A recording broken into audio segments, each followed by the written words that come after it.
سائل کہتا ہے کلمہ گو مسلمان اگر باطل عقائد پر، شرکیہ کفریہ اعمال پر فوت ہو گیا، کیا لا علمی و جہالت کے سبب اس کے لیے معافی کی کوئی صورت یا اس کی اولاد اس کے لیے مغفرت کی کوئی دعا کرے گی؟ اللہ مالک سورہ توبہ آیت نمبر 113 میں فرماتا ہے ما كان للنبی والذین آمنوا، نہ تو نبی کے لیے جائز ہے نہ اہل ایمان کے لیے جائز ہے ان یستغفروا للمشرکین، کہ وہ اہل شرک کے لیے مغفرت کی دعا کرے۔ جو انسان حالت شرک پہ مرا ہے، شرک کرتا ہوا اس دنیا سے گیا ہے،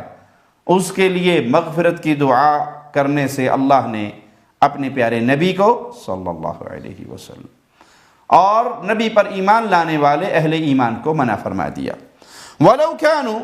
أُولِي قُرْبَى، اگرچہ وہ قریبی رشتہ دار کیوں نہ ہو۔ اور حقیقی بات یہ ہے کہ ایمان کی مٹھاس انسان کو ملتی ہی تب ہے جب وہ اللہ کی محبت میں اس حد تک پہنچ جاتا ہے کہ بھلے وہ اس کا باپ ہو، بھائی ہو، عزیز ہو، قریبی ترین رشتہ دار ہو، لیکن وہ شرک اکبر کرتے ہوئے مرا ہو تو انسان اس کے لیے مغفرت کی دعا نہیں کرے گا، اس کا جنازہ نہیں پڑھے گا۔ یہاں پتہ لگتا ہے کہ یہ محبت رسول میں کتنا سچا ہے۔ من بعد ما تبین لهم انہم اصحاب الجحیم، جب ان کے پر یہ واضح ہو جائے کہ یہ جہنمی ہیں، یہ شرک اکبر کرتے ہوئے مرے ہیں، یہ غیر اللہ کو پکارتے ہوئے پوجتے ہوئے مرے ہیں، تو پھر ان کے لیے مغفرت کی دعا جائز نہیں۔ اب رہا یہ معاملہ کہ وہ شخص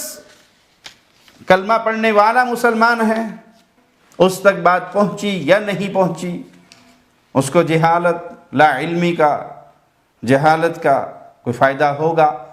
تو اللہ رحمان الرحیم ہے، اللہ اپنے بندوں پر ظلم نہیں کرتا۔ یہ ماجرا اس کا اور اس کے اللہ کے درمیان ہے کہ اس تک بات پہنچی تھی، اس تک بات نہیں پہنچی تھی۔ آپ کے لیے ظاہری معاملے پر حکم لگانا ہے، ظاہری طور پر وہ شرک اکبر کرتا ہوا مرا ہے تو اس کے لیے مغفرت کی دعا نہیں کی جائے گی،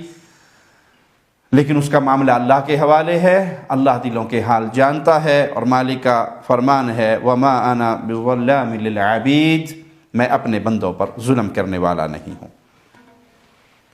ہمیں شریعت نے جو حکم دیا ہے ہم اس پر عمل کریں گے کہ ایسا شخص جو شرک اکبر کرتے ہوئے مرا ہے اس کے لیے مغفرت کی دعا نہ کی جائے۔